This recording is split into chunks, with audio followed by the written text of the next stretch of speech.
different format, okay? Normally we invite the guest and Atithi, but Sunita ji is our Atithi, but she is taking an interview of mine. Okay, great. Okay, Sunita ji, start. So since I've been here in India, I've learned a lot about the Indian press. Yeah. So what is your name? My name is Devang. Divan, nice Yeah. to meet you. So Same to you, what same to you. are your impressions about driving around in this van? Driving around? In this van? Oh, great. This is a really best experience. Actually, I have driven so many times this type of van, but with Sunita ji, this is excellent experience. Excellent. Now, Sunita ji, how? I only got one question. Give me one chance to ask the question. Okay.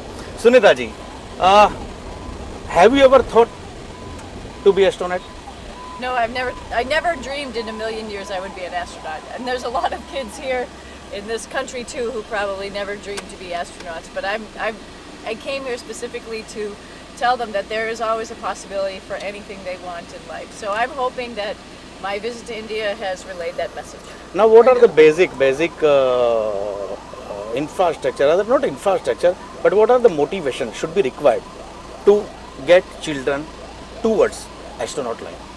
Well, if you're interested in any of this type of work, the basics is science, technology, engineering, and math. That's sort of the foundation, the landmark that you need to start out if you're interested in any type of job that has to do space related. But that also is the underlying foundation for a lot of technical jobs throughout any country and any place that is going to help advance society. So science, engineering, technical, math, like I said, is the foundation. And upon that, you have other creative ideas. Of course, the arts is very important to elaborate and to enhance society as well. So, who has inspired you? The people who have inspired me the most are my parents, of course. My father, coming from India, and my mother, coming from a very not well-to-do family in the Midwestern United States. And both of them went through lots of struggles in their lives and have given everything that they've had to my brother, my sister, and myself, and have been amazing role models for us on morally, mentally, physically, what to do in life. Sunita ji, normally people are talking about gender-based bifurcation, and there are the limitation of some gender, and the strong is man, and a woman has some limitation as a gender-based. Do you feel that a woman has some limitation to achieve something? In this world today, that's pretty. I would say that's not really accurate anymore. There are definitely some very strenuous work out there, but there's a lot of people, if they show that they can do that work, then why not give people the opportunity? It doesn't really matter if you're a man or a woman, it just really matters if you're qualified and if you have the skills. And I think that's the way we should base things on. Being an astronaut, I've mentioned already to many girls around the world that the helicopter I flew didn't know if I was a girl or a boy, the spaceship I flew on didn't know, the spacesuit I flew in didn't know if I was a man or a woman. So why does it really matter if you have the skills? You have to have the skills, I would say. You have to be competent in what you're doing, have the qualifications to then proceed on. Sunita ji, I think each and every corner of the world, they wrote a story about a moon in different languages, with different thoughts and with different myths. Okay. Now I think before become an astronaut, you also read so many stories about a moon. What was the memorable story about a moon you have read? Mostly fantasy stuff.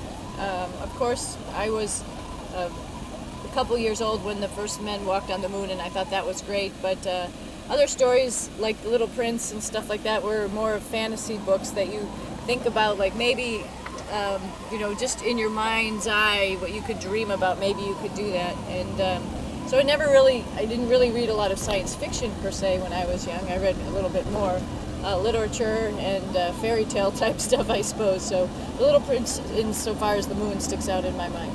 There are so many ideas about, there are so many problems in this world. So some people are asking the question that is that necessary to do this type of expense to reach to moon, the research about the moon? There are so many problems in this world. Do you feel that this is a precise in precise direction the developed countries are doing this type of job? Well, there will always be problems in the world. There's a lot of people on this planet. There's a lot of stresses to this planet itself that are going on. There will always be problems. And I don't think really there's any amount of money that can solve all those problems. I think one of the benefits to space exploration is it provides people a different avenue to think out of the box and actually even solve some of those problems, maybe even unbeknownst to them in some of the processes and methods that they're inventing to go the next step, to go beyond, to go have space travel. So I think one of the best things about space travel is in today's world, it's an international event, and it binds countries together. So it solves some of those problems of not knowing, getting to know other people's culture. Obviously, we're working together. It also binds countries together when we share engineering expertise and we share and trust each other by flying on each other's rockets. It also opens up new creative ideas as people are trying to create new things that will go into space. You have to miniaturize some stuff. Some of that lends itself to remote working in remote places around the globe where people don't have access, for example, to hospitals, to immediate care.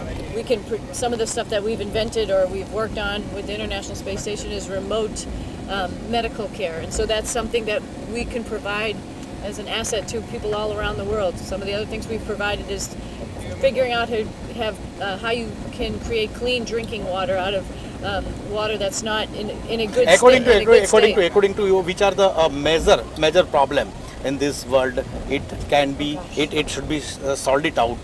I'm definitely not an expert on that, but I would say, just from my physical view of the world, this is a very gentle planet, fragile planet that we really need to appreciate and take care of.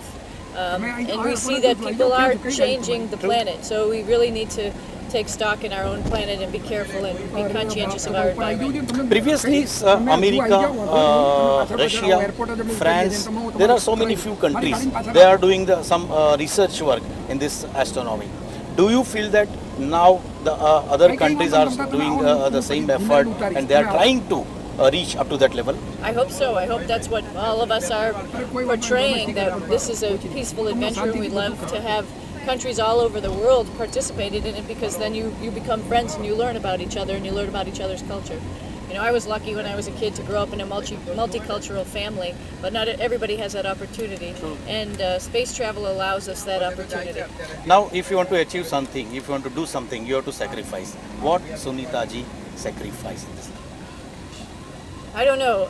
I've got a loving family. I've got great friends. I have work that I love. I'm not really sure I've sacrificed anything, but I think that's also a matter of perspective. I'm pretty much of an optimist, so I think the glass is half full with me all the time. So I'm not sure there's much sacrifice that goes on. I'm so lucky to actually be living on this planet. I'm lucky to have the friends I have. I'm lucky to have the family I have, and I'm lucky to be here.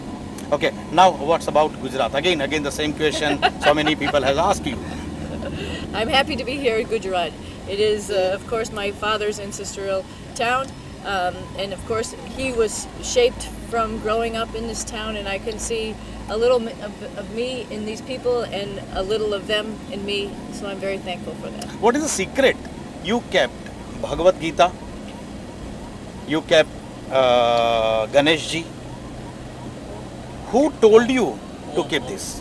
Oh, that's just stuff that, those are things that were part of our life as we were growing up. So it just seemed natural to take part of your life with you. And so, of course, I took a little something from my father and some little somethings from my mother, along with the Bhagavad Gita, Ganesh, some samosas, a St. Christopher's medal from my mother for protection. Who cooked samosas? I don't know who cooked them. They came up there. They weren't the best in the world, but they were good enough. Do you cook? Actually, my husband makes samosas. Okay. I'm very critical of him, though. I don't think he does it authentically. He's not Indian, but he does okay. He tries. Okay, fine. I think there are some mantras or shlokas. Do you used to speak any mantras or shlokas? Chanting. Not really. Okay. To be honest with you, Fine. not really. Okay. Now the food, specific food. Okay okay દર્શક મિત્રો, આ બધા સવાલો પૂછવા પડે છે જ્યારે પણ બહારથી લોકો આવે છે ત્યારે નોર્મલ પૂછતા હોય છે કે આપણને શું ભાવે છે, એટલે એ લોકો કે છે ઢોકળા સમોસા, તો મજા આવી જાય છે આપણને. Same question to Sunitaji. In Gujarat, which dish is your favourite? Oh boy. Well, from when I was a little kid, I didn't have it this time, unfortunately, but I love pani puri. Okay, pani puri. No, the pani puri. Okay. I think this is a special innovation of India. Yeah. I think this type of food stuff, I think it is not available in other corner of the world. I've never had it anywhere else, so this is the best place for it. Okay, just you have finished your lunch. What's about that? Lunch was wonderful. Actually, one of my favorite things, of course, is paneer. I think everybody loves paneer, so we had a couple dishes with paneer in it, a couple dishes with sprouts in it, beans, which I really like. Another dish with spinach, which I really like. So all of it was delicious, as well as the desserts. I'm sorry, my mother makes jalebis, but these jalebis were pretty good too. Okay. Very Now, nice. there are so many advertisement in this newspaper and the media that please go for vacation at moon or any other planets. I think you are coming in at Earth for vacation. Normally you want to. So this is your vacation time? Actually, my vacation was leaving the planet. The planet is a little crazy. There's lots of people and it's a little bit noisy. You have to drive through traffic to get to work. So leaving the planet and being in space was a little bit of a vacation for me. Sunita ji scared? I'm always scared. Everyone's scared of stuff. I'm scared of the dark, but I think I overcame that a little bit and was able to sit on a rocket and not be too scared at all. So there's always something in this world that makes you a little bit scared. Who's your favorite hero? Oh, jeez. My favorite here. Other role models, that I've mentioned before, of course, that shaped my father and I learned a lot about was Mahatma Gandhi. And, I think that's, I wouldn't really call him a hero. I think I would more so call him somebody that you want to set your life after as a role model and someone that you take a lot of values from, as well as Mother Teresa. Those are two, of course, amazing people that guide you in your visions in your life. Sunita Williams become a Dr. Sunita Williams. How it reacts you once listen that.